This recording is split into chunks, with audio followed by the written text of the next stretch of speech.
सरकारी योजना में सेंध लगाकर करोड़ों के घोटाले का हुआ खुलासा। अपात्र लोगों को लाभ दिलाकर राजकोष को लगाया चूना।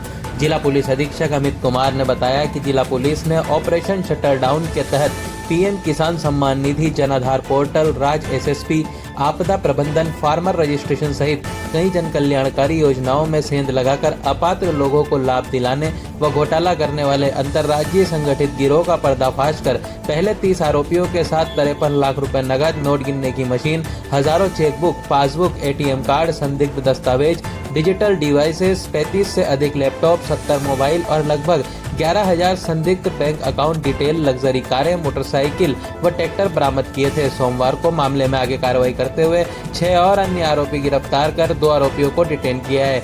मामले में 1 करोड़ की राशि को फ्रीज करवाया गया है। गौरतलब है कि आरोपी अपात्र लोगों को पात्र बनाकर अवैध तरीके से सरकारी खजाने को लूट रहे थे। कार्रवाई में राजस्थान के अलावा गुजरात व असम के करीब 2,40,000 से अधिक फर्जी लाभार्थियों का डाटा मिला है। गिरफ्तार आरोपी तकनीक की सहायता से सिस्टम के साथ छेड़छाड़ करके इस घोटाले को अंजाम देते थे। देखिए झालावाड़ से जयंत पोरवाल की खास रिपोर्ट। ये जो ऑपरेशन शटरडाउन झालावाड़ पुलिस ने किया, जिसमें एक मुखबिर की सूचना पर पूरा तंत्र का पुलिस तय तक गई और उसके बाद एफआईआर दर्ज करने के बाद कार्रवाई हुई। अब उसके अगले चरण में जब हम लोग अनुसंधान के चरण में एसआईटी का गठन किया गया और बड़ी संख्या में अधिकारी, साइबर एक्सपर्ट्स को हमारी टीम से जोड़ा गया, तो उसके बाद में जो कार्रवाई हुई है, सबसे पहले जो मॉड्यूल था उसके बारे में हम विस्तृत चर्चा कर लेते हैं। कई तरह की सरकारी योजनाओं में, जिसमें केंद्र और राज्य सरकार की योजनाएं थी, जिनमें उन्होंने सेंधमारी की। तो सेंधमारी का जो योजनाएं टारगेट में थी, पीएम किसान सम्मान निधि और राज्य सरकार की जितनी भी वेलफेयर स्कीम्स हैं, जिसमें पेंशन योजनाएं और अन्य वेलफेयर स्कीम्स हैं, उसमें इन लोगों ने बड़ी संख्या में डाटा के साथ और जो अधिकारियों की लॉगिन आईडी, पासवर्ड्स हैं, उनके क्रेडेंशियल्स जो हैं उनके साथ में कॉम्प्रोमाइज़ किया और उनकी आईडीज़ के साथ में कॉम्प्रोमाइज़ किया और उससे बड़ी संख्या में लाभार्थियों को जोड़ा।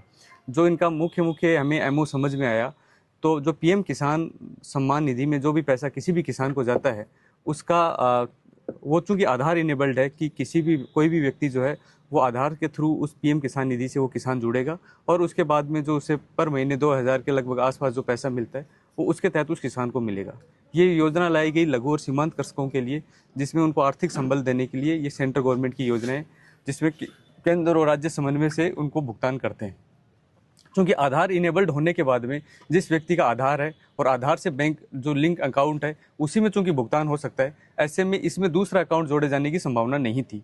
तो इसका फ़ायदा इन्होंने ये उठाया कि जितने भी लघु और सीमांत कृषक के अलावा अन्य जो लोग हैं जो इस श्रेणी में नहीं आते, उनको भी इस योजना के तहत उनको पात्र बनाया गया और उनको पात्र बना के उनके आधार जोड़े गए, उन आधार से अटैच बैंक अकाउंट जोड़े गए और उनको लाभ दिलाया गया। वो लाभ कैसे जोड़ा गया वो आगे हम विस्तृत प्रेस कॉन्फ्रेंस में बताएंगे।